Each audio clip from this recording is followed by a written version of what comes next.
Hey guys, it's Will here again. We're looking at a new thing, continuing our rules blunder sort of theme here. If you guys haven't seen my last videos, I'll probably have a link up there, up there somewhere, where you can take a look at the last few videos.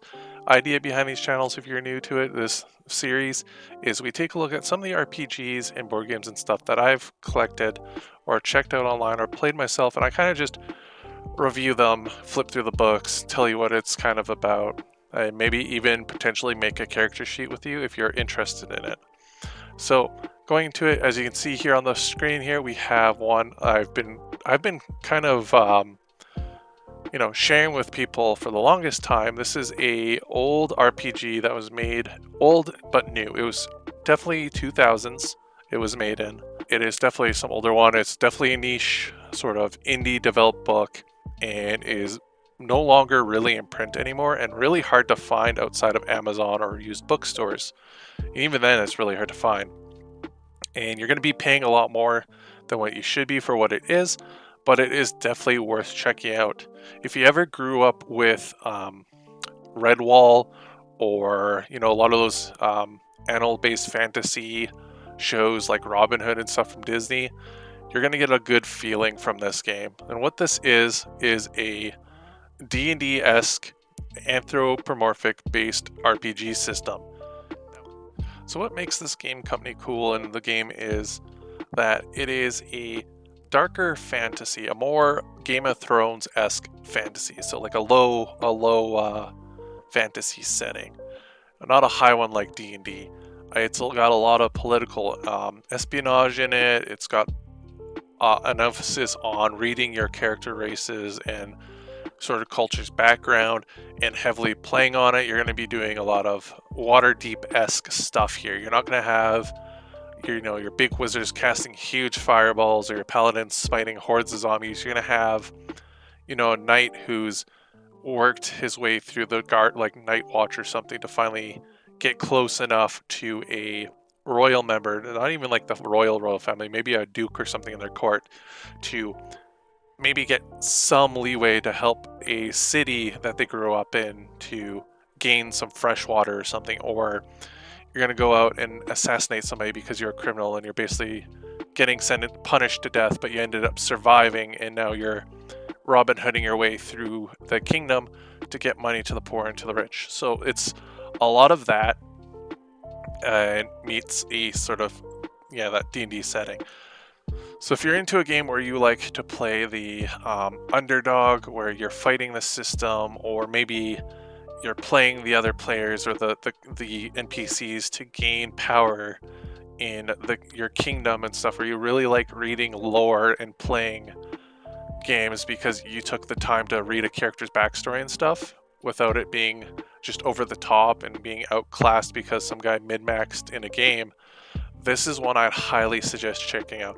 Though I would not say for somebody who's maybe not really comfortable with role-playing, probably not check this one out, though the game is very open for the DM to be able to turn it into a more D&D-esque game, or you can play, I forget what it's called, but there's a Pathfinder fan-made system that you can basically play a more Pathfinder Anthro game. Though Northern Exile, a channel that I love to watch, recently did a video where it was like a Q&A where he talked about how he really disliked how a lot of the culture in role-playing games where it's like, here's a rule book we made, but change it to be whatever you want to, because ignore our rules if you want to. And he's kind of stating that what's the point of having a rule system, a world that you've created, if you're basically telling us not to live in it or play in it? And I can agree with him to an extent with that. There is some games like GURPS and like D&D and stuff where it's like, yeah, you can kind of change it to your world and stuff, and that's okay. But there's a lot of games that are built around a specific way. They have a cool, unique game system. They are a game, but then they just tell you like, oh, but do whatever you want. And it's kind of a cop-out. What's the point of me playing your game if you're just gonna tell me to play my way? I'll just make my own game. But anywho, that's that little ramble on that. That's my thoughts on it. Now we're gonna get into it and actually take a look at some of the media coverage, the source materials, take a flip through some of the books, give our final thoughts on this, and we'll close it up. So looking here, as you guys can see, as I've been talking, you can probably see the source materials here. They do quite a bit of games. They have, before they kind of went away, their latest one being the Urban Jungle, which is a 1920s version of Ironclaw, and their, I believe it's the Myriad song. It's kind of like their riffs sort of game. So there's that. But yeah, as you can see, they kind of do a lot of stuff here, and we're gonna go take a look at some of the stuff. Hey guys, so we're at the second part of the video here. I may sound a little bit different. That's because we are using a Z camera.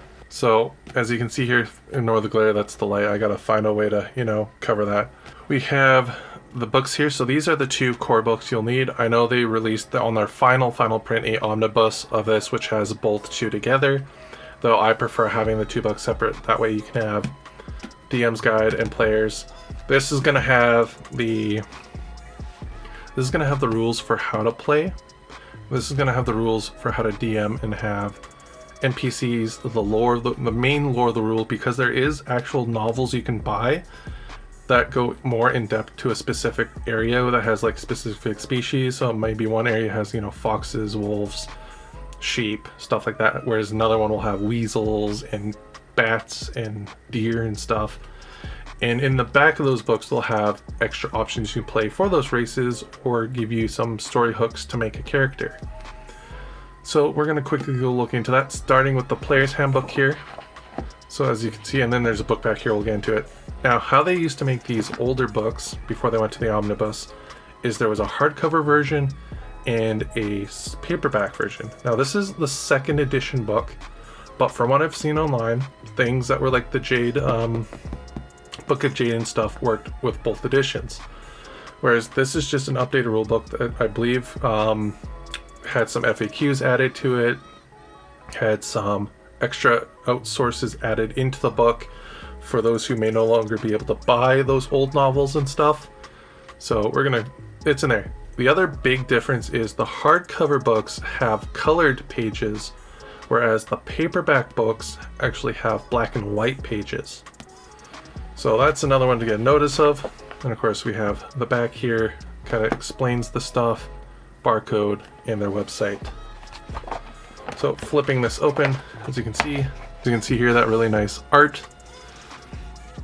It's in black and white. So those preview characters. What is the book? If you played the last ones. And there's a lot of these sort of like cartoons that are in here to kind of explain the world and how to play and stuff. So if you're a visual learner, these will be great for you, or an homage to old D&D like Advanced Dungeons & Dragons. Character art. So mottos are kind of like your bonds, personalities, ideals, stuff like that. Of course, you have your choosing your battle goals and stuff.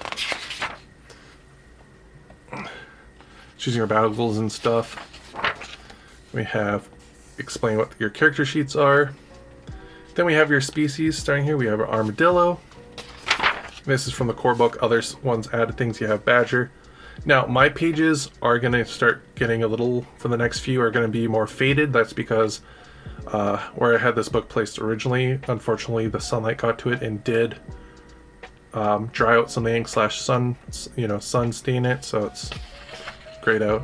But you have bears, boars, cats, cattle, cheetahs, coyotes, donkeys, dogs.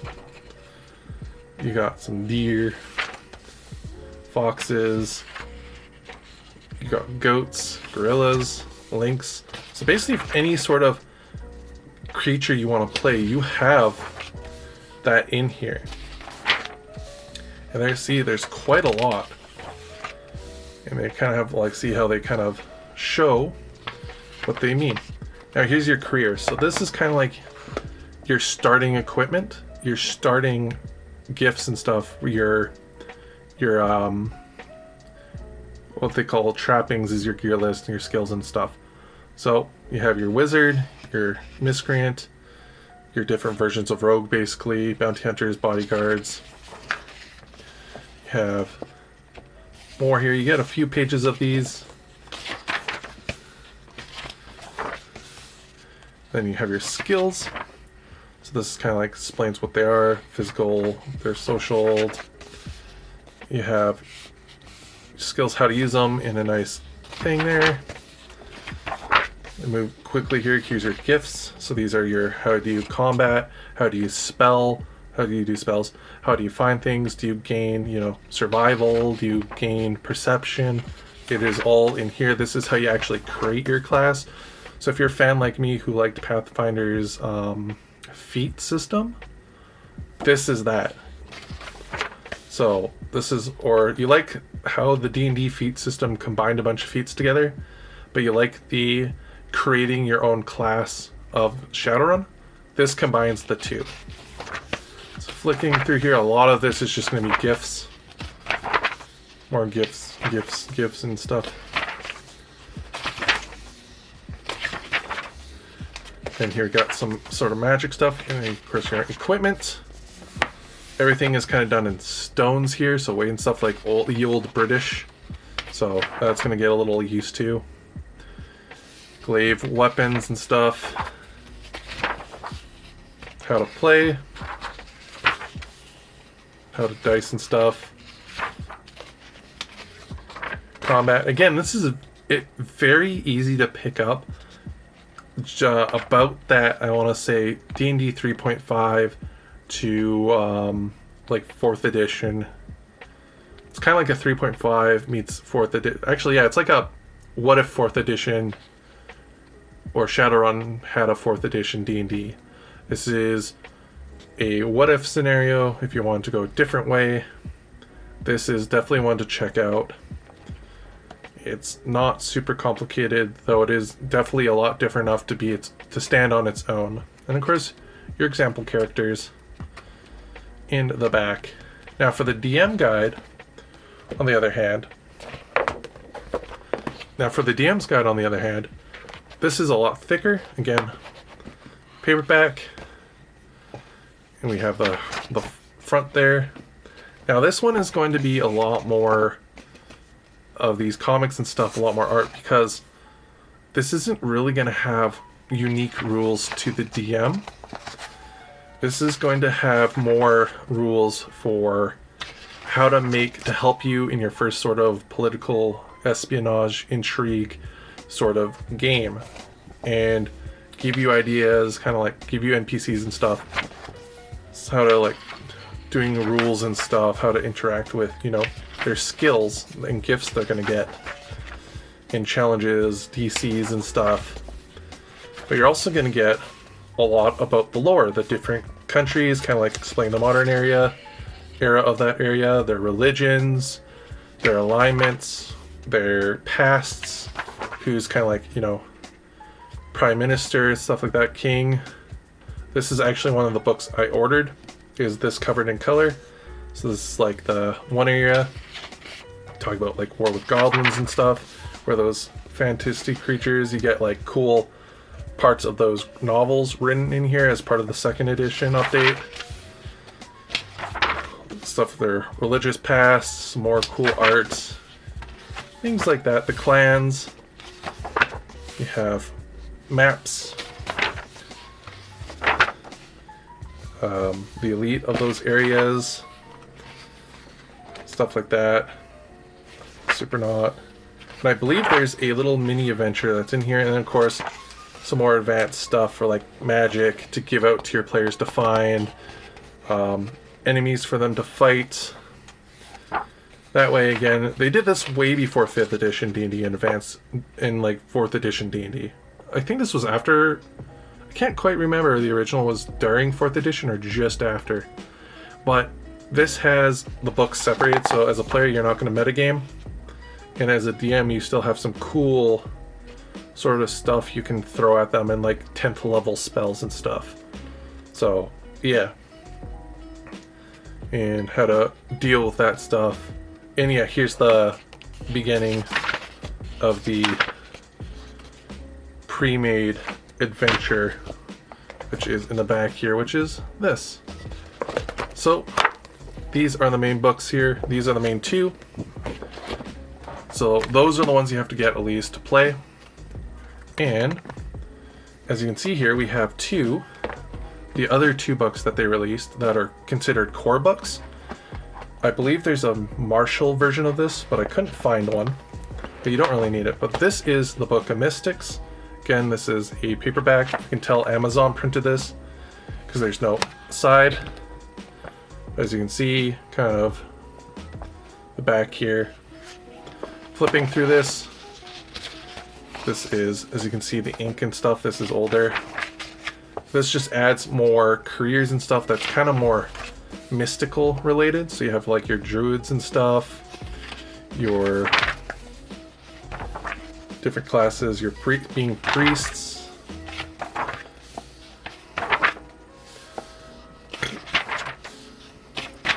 blessed and stuff. A little bit more advanced rules for making your class slightly unique, or going a different route that's more, you know, to that specific setting of the world that you want to play in. Paladin-esque stuff, things like that. So, and adventures. So basically, if you want to play sort of like those more oracle classes, add more magic to your world, play a priest or something from a specific kingdom or city, this is the book for you. And then, of course, the Jade Empire, or the Jade Book. It's basically just like you would think from a book called the Book of Jade. It is your Eastern kingdoms and stuff. Now, this is a hardcover version. One of the original hardcovers, I think, for this. As you can see the art here. So this one, actually, because it's that hardcover premium version, actually has color to it. Now, again, this was made in the past. So, you know, kind of take that as you will about the contents of this book. But this is basically going to add new races and stuff that's specifically Eastern themed that you may see from a lot of old fantasy books. So you have like your camel, you have a centipede, you can play as a chicken, crane, a dragon, you can play as an elephant. So this isn't just Asia, this is like Africa and basically the eastern side of the world. Hyenas, I'd probably make a hyena.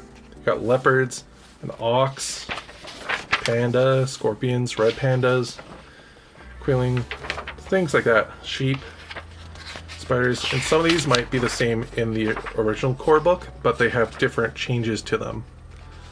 So if there's a unique creature you want to play, they have them. They have unique new careers for this sort of area that's themed around it, or comics. Then we have your martial arts, so new rules for combat. So this is the combat book. So a lot of unharmed martial arts stuff. More martial arts.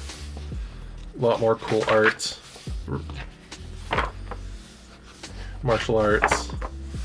You have magic, so like an equipment, art, magics, more magics. The history of this area in the states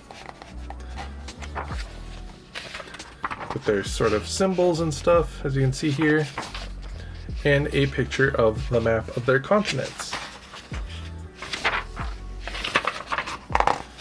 And of course, a guide to like what it's like to live in this area for players and DMs who want to fit in. And again, as I'm saying here, as you can see, there's so much lore here and stuff. Again, you don't need to know all of it, but reading it to find something that interests you or for plot hooks, this is a RPG that relies heavily on role-playing in the setting. Though, I would normally say you can always change the lore you want, and you can, but this is definitely a game you're playing this because of the setting. Though I can fully understand there's very little furry RPGs out there, at least that I know of, so maybe if you're into that and you wanted an RPG to make your own, this could be it. But this is definitely going to be a game that benefits from you playing it in its setting. But that is it for the review on the books that I own. Again, there was a few more that was made, an omnibus that was made, but everything for Ironclaw is out of print nowadays. So you can't find it in stores or online unless you go through Amazon. Amazon's the only one that's... So as you can see here, we have pre-made characters. The art's kind of wonky, but you know. But let's take a look at one of these characters here. So the unique things, as you can see, and why I'm saying this is kind of a unique game system I want to check out, especially if you're a person who loves number crunching or likes how Shadowrun character creation is, like the older Shadowrun character creations. This is probably going to be something for you, though it's actually a really nice, I'd say this is a beginner's game into rule heavy character creation. So where this would just be right after Pathfinder, I'd say, if you wanted to go into indie games, if you wanted to get out of that sword and sorcery, D&D sort of circle of games, this would probably be one worth checking out, because you can always reskin it. Just like how I say you can always reskin the My Little Pony RPG, like the first one that was official, to be fantasy and just, you know, change the horses to being D&D races. This is kind of like a more advanced version of that My Little Pony game, which we did do a review, or I did talk about it at least, on this channel. But I did the updated version from Hasbro, which in a Rules Blender video, which I recommend checking out.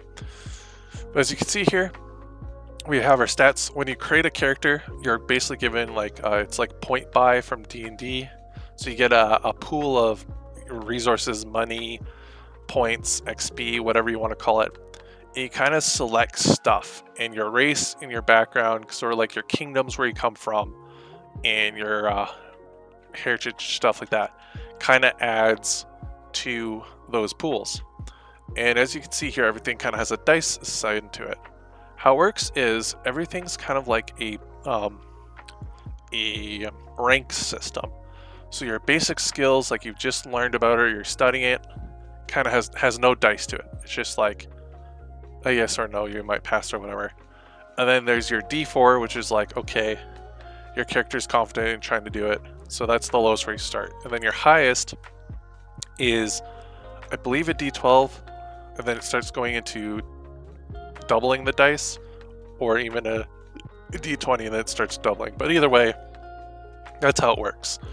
So the higher the dice, the higher or better your skill is. And unlike with D&D or Pathfinder, you don't really have proficiency bonuses. What you have is a natural progression of your character getting better roleplay wise, and them growing in those skills or gaining new skills because they have had to survive or something. And that's how you can see here. So like you have the observation, their mark, so their class feature is a D4. So a mark is basically kind of, if you played old Pathfinder, you know how like you can kind of add a point into a skill. So it'd be like your skill point, your score, like your modifiers, so like your charisma, wisdom, intelligence, score, and then your like bonuses, or in Pathfinder Second Edition, be like, you know, expertise and stuff. In this one, you have marks, which is kind of like what you can add to it. So like say you gained the writing skill because you had to escape a encampment when you were injured or something because it got attacked by bandits, and you rode really well. The DM gave you the riding skill that, and you when you go to level up, I'll get into that too. They give you a mark, and you can use it to get that D4. And then, of course, dice from your species. That's like if they give you bonuses for your race. And then your career is kind of like actually your class. And when you go to do stuff, you can kind of, I believe you combine both dice, so you roll a D4 and a D6. But I might be wrong about that. It's been a long time since I've looked at this. Mark might also be your dice here, but I could be wrong. But anywho, so we have all the different ones. You can have more, you can get less, it's up to you. Yeah, so mark, yeah, so you put a point into that, you get a D4, 2 is a D6, so on and so forth here. So it adds the two dice together and you roll it, you add the total numbers. Now, looking at the slide here, you can see here, you can tell what it is. So it's like, where do you live? Where do you hail? All that stuff, weight and things, eyes, what their mood and characteristics are like. Cycles, so again, that cycle stuff, your habitat, all that stuff, diet, that plays heavily into the role-playing, your kingdoms, how people from other nations and lands interact with you. Again, it's a very political intrigue meets like a Gmod RP server. Like, it's very much if you love that sort of method acting or critical role-esque sort of grouping, this is the game for you, and I cannot highly suggest it enough. If you can find a PDF version online to check out, or if you get in contact with these guys through their Discord, Twitter, and stuff, you can get a copy, which I highly recommend. If you can physically buy a book, support these dudes because it's worth it. It's awesome, and the art inside is amazing too. So going down here, you can see your battle. This is the combat stuff. Again, if you've played D&D or any other RPG, this is kind of going to be the same. You're going to know it here. Now you have stuff like here. This is from your classes and stuff that you can get, your toughness and whatnot. And gifts. Now this is where the career and the other half of the Shadowrun stuff kind of comes in, into play. So as you can see, how classes work in Ironclaw is the same as D&D. You don't just choose one. It's kind of more like you have, your experience points, and just like in Shadowrun, how you have, depending on what you kind of choose your background and stuff and what you spent already to buy a race or a lifestyle and stuff, you have stuff like that also. And depending on how much you have, you can buy buffs, which are gifts and stuff, but you can also take debuffs to get more back. And this is kind of how you build your career. Your career is kind of just your character's life and what they do as a job throughout their life or your playtime with them. And certain gifts give you, stuff. So one gift can be maybe like a job is as a knight, and that's where you get your armor, your sword, your skills in local history and perception and stuff. Whereas other ones is things where you can get like, as you can see here, you get bi-languages, you get your personalities, you get things from your race for free, so you get like echolocation flight. And then of course here you can see the career, seeing as they're kind of like this character is supposed to be the rogue of the party of the pre-mades. You can kind of see more of the hunter rogue. It's not like the assassin thief rogue. There is a character for that. So you have the skills from that. So you have your dead reckoning and stuff like that, your geography, hiking, things like that. And then of course you got your bonuses here, and then your course refreshes is how it refreshes. I can't quite remember what X means. So on and so forth. And then your experience points. See, so yeah, you spend 4, and I guess this is a little bit like Gloomhaven. 3 of these gives you kind of like, so like, yeah, little dots. And you get those, I forget if it's like through sessions or comment stuff, but your DM basically gives this out to you. Hey guys, it's Will here. Please forgive the shininess. Got the light on me, trying to mess with the ISO, trying to keep it low because it's nighttime, so it's harder to see. But anyways, this has been my quick little review on the Ironclaw RPG system made by Sanguine Games, and this is my final thoughts on it. I would say it's a game. It's definitely a nice refresh from high fantasy or cyberpunk stuff, things like that, and being a friendly, a player-friendly book to get into the more role-play heavier games, more kingdom-based making stuff in a Witcher-esque sort of feel. Sort of its low fantasy setting. It's definitely got like a Witcher vibe to it. So that more older sort of European-esque vibe of a role-playing game where, you know, your wizards and stuff aren't going to outmatch your fighters and vice versa, and that threat of risk and adventure and stuff is high. A game that players that are role-play heavy can hop in and have fun, while min-maxers can also kind of join in from 5th edition to try out role-playing more and things like that.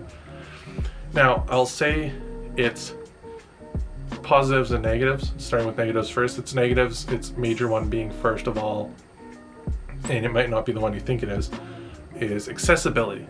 And I mean accessibility in the sense of acquiring the source material through means that help the creators of it. So trying to buy this stuff physically is almost near impossible nowadays. Unless you guys have some sort of access to the original creators of this or go to shows where they might show up, they don't print them anymore, really. I've tried contacting them before through an email a long time ago to try to get stuff from them, and there was no response. It's almost as if this company has just disappeared, just out of nowhere. They just no longer exists. So that's the major one. The second one is going to be the obvious one, which is its how it displays itself, which is firstly a furry RPG. Now, if you can get past that and you want to relive what happened after, you know, Disney's Robin Hood, or what happened after, you know, a webcomic or something you read that deals with, I can't think of it right now. But anyways, so if you like those old shows and you want to see a more and play a more grown-up version of that Disney Robin Hood or Redwall, or a game like Mouse Guard with the books of Mouse Guard, this would be the game for you on that. Though I say don't let the fact that it's a furry based race sort of system put you. This is one of those games that everyone should at least try to kind of get out of their comfort zone, to try a roleplay heavy game. Maybe read it, even if it's just your DM who reads and kind of talks you through things and get it. It is definitely one to try out at least once. It is a game I've been trying to want to run with my group for the longest time, but I just haven't been able to, and I understand why. So those would be your two flaws. The other one, the third one I'd say, if I'd have to give one, is the lack of, again, this applies to the first, would be the lack of, you know, supplements, but that's can be a good thing in itself.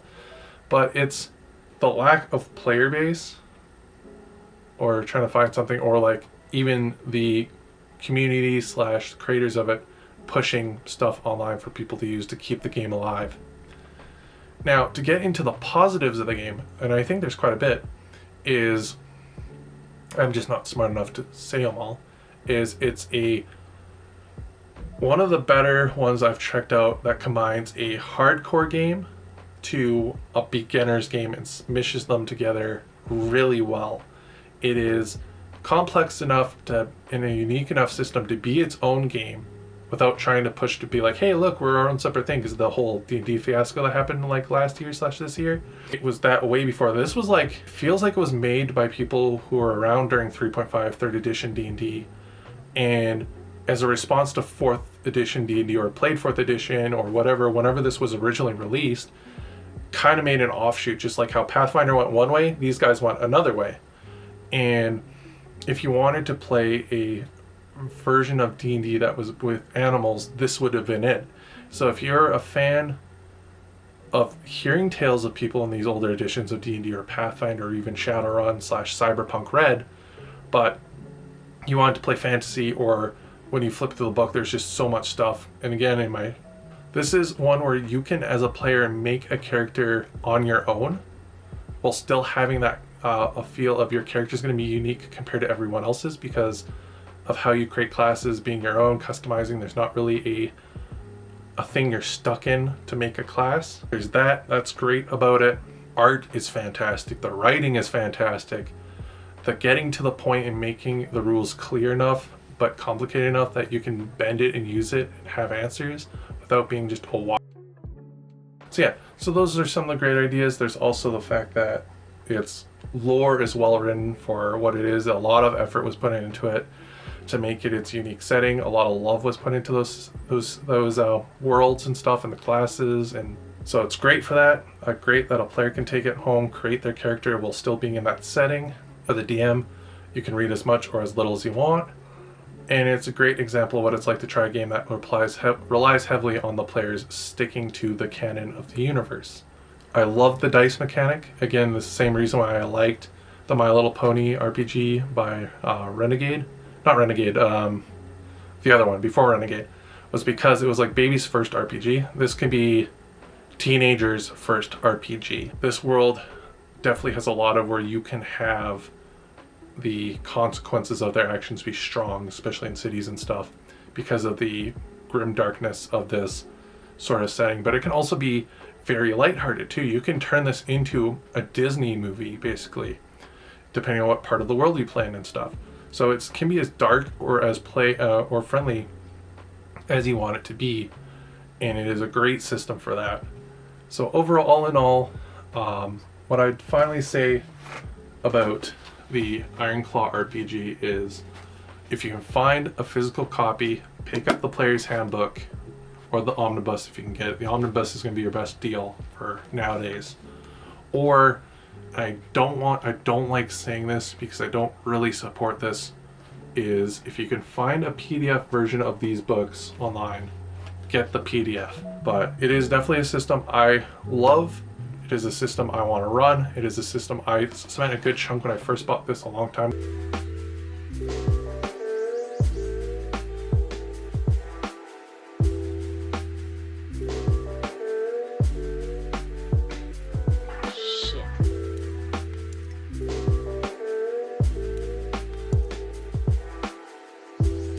Click the video.